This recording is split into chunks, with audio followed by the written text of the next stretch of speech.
Pastor Al Deschanel, and welcome to the second episode of Art of the Christian Ninja's new podcast I'm calling Of Interest. Today's July 8th, 2020, and this week I'm going to be sharing an interesting article about how not to be a jerk, an interesting resource for getting a ton of free books, and then we're going to jump into an interesting study of John Bunyan's classic Pilgrims Progress.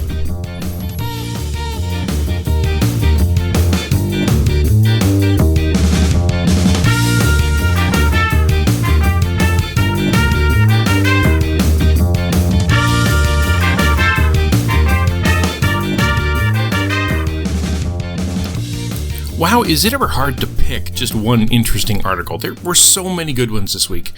But I think that the one that really captured my attention, and this week's interesting article, is from the Gospel Coalition. It's written by Matt Smithhurst and is entitled 4 Ways Not to Be a Jerk Online. The first lines are great. He says, "The internet can be exhausting, and that's on the good days.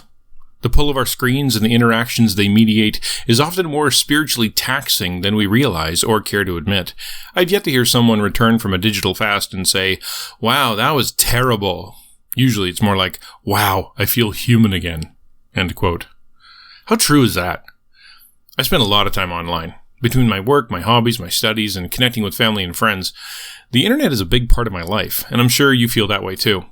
After all, listening to this podcast requires you to at least know how to subscribe to it, right? I think the premise of this article is basically how to make being on the internet easier on our hearts, minds, and souls. I'm sure you've had the experience of seeing something online, making a comment, and having it go completely sideways on you. People take your words out of context, other people are arguing with you, some are shaming you, others only half read what you said or don't even bother to read the thing you linked to, and then they write a whole paragraph opinion that has nothing to do with anything. And you're frustrated, upset, angry, embarrassed. Or maybe you've noticed yourself being the one who comments too quickly and too often, and you've had to eat some crow yourself, or you've been blocked by a few people because of it. I think this article might help. The suggestions aren't difficult or weird, they're actually pretty straightforward. The hard part is following them. So, number 1, according to Matt Smithhurst, is take typed words seriously. He gives a few scriptures. Proverbs 18:21 says, "Death and life are in the power of the tongue." Matthew 12:36-37 says, "On the day of judgment, people will give account for every careless word they speak. For by your words you will be justified, and by your words you will be condemned." The idea here is that because of our anonymity or pride or whatever, we're often far more cavalier or aggressive in our online interactions than we'd ever be in real life. And we should think of that. After all, how many of us have been hurt by someone else's email or comments? These words are real, and we shouldn't be typing anything we aren't willing to say to their face. Number 2, humanize the other tribe. In other words, we depersonalize in order to delegitimize. In other words, in order for us to think we're right, we make the people with a different opinion into lesser people than us. Instead of thinking the best of them, valuing their opinion, even assuming their perspective might even be better, we demonize them. Wow. Have we seen this over the past while, right? People are more divided than ever over more things. And that division is only getting greater because people in the media, politicians, interest groups, whoever, are exploiting this. It's not that their position is necessarily any stronger, it's that they've shut down discussion by deeming the other side unworthy of conversation. Sure, let's keep the truth, but the arrogance of thinking that we're better than others makes us a jerk online. Number 3, give the benefit of the doubt. This is sort of like number 2, except more so. One of the temptations of the internet is to slander and shame people because we don't know the person personally, right? Like a celebrity or politician or author or whatever. Why do we think we can just fling dung at them because they're online? Slandering and shaming people, or as we call it today, canceling people, isn't just unkind, it's sinful. That person's created in God's image, therefore they possess dignity and worth inherently, and should be treated with the same respect and care that we ourselves would want to be treated with. So instead of jumping on the cancel bandwagon, give the person the benefit of the doubt. Assume you don't know the whole situation, and give them the same grace and patience and understanding you'd want to be given. And number 4, encourage liberally. I like this one, and I've adopted it into my own life some time ago. Romans 12:10 says, "Outdo one another in showing honor. Or your mom used to say, if you can't say something nice, don't say nothing at all. Use the internet to uplift people instead of bringing them down.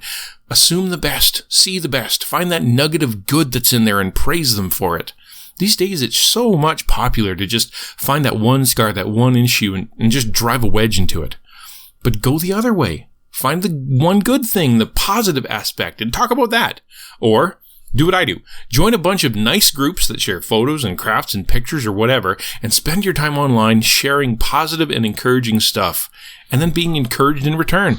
I do that right now. I'm part of a dice making group and a couple 3D printing groups. I pop a picture of my work on there, and everybody pats me on the back and gives me helpful tips, and they're all super nice. It is way nicer than Twitter, that's for sure. And I guess that's kind of the summary, right? For Pete's sake, when you're online, just be nice.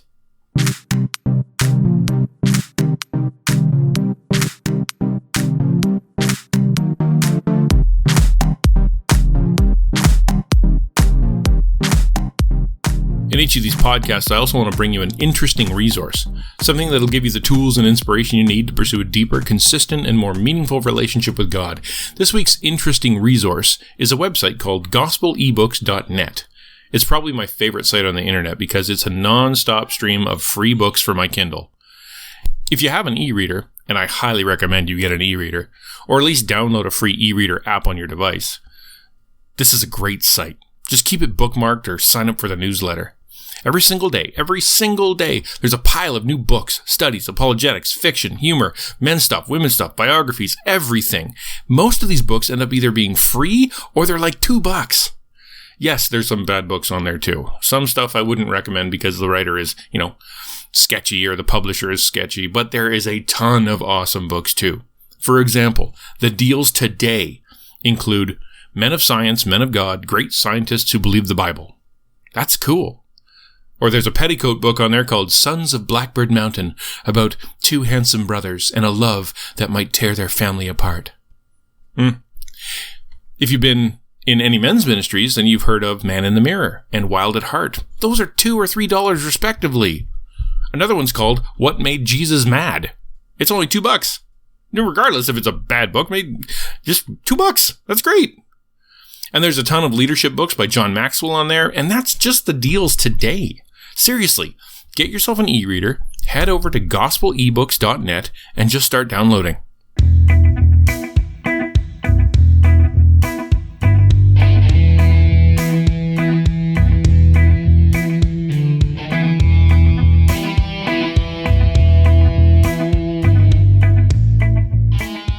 Our third and final section of these podcasts is going to be what I'm calling an interesting study.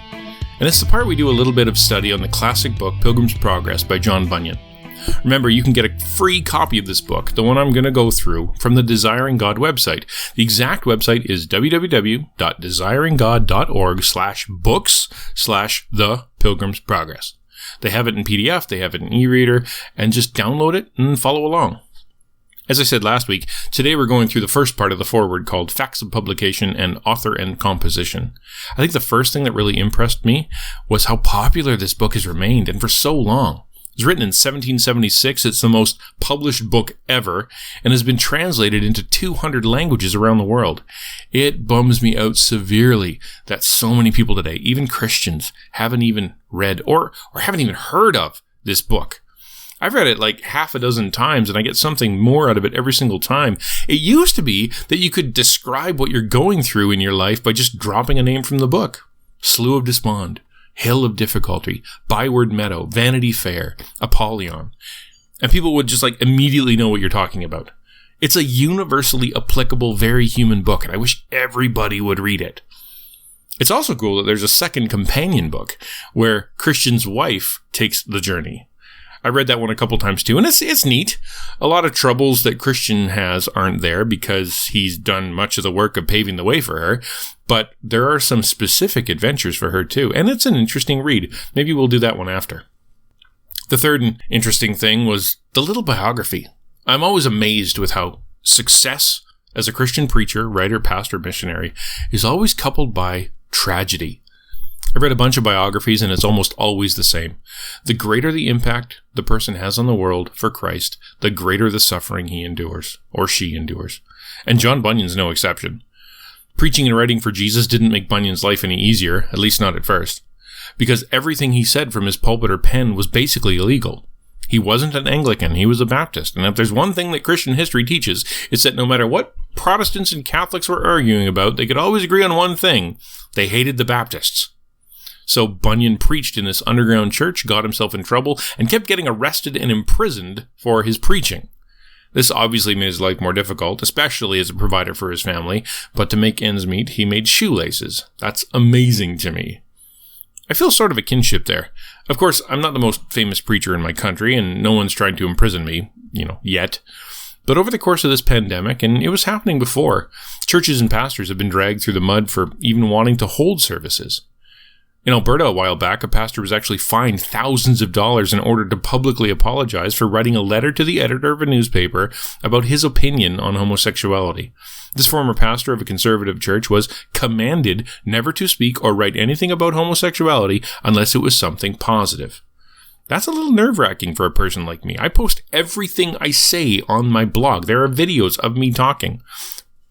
There's also the thing that attendance is shrinking in churches, and as they shrink, the finances go down, and pastors like me are having to come up with creative ways to make ends meet. I don't sell shoelaces, but I'm trying to do some other things. So his biography touched me personally. The next foreword of the book, written by John Piper, actually has a much longer biography, so I'll save some of my comments for then.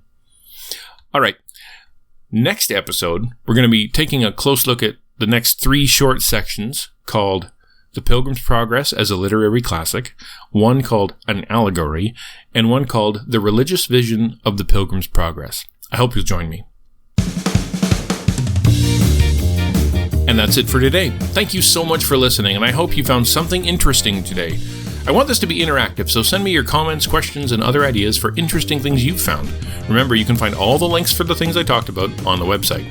If you appreciate this, please consider sharing it with your friends. If you want to keep these podcasts coming, consider helping out financially through my new Patreon page. You can find that link on the artofthechristianninja.com website. While you're there, hit the subscribe button so you don't miss any posts. Check out all my social media links, use the search bar to find lots of other topics, and download all of my books for free. Have a great week, and I'll talk to you soon.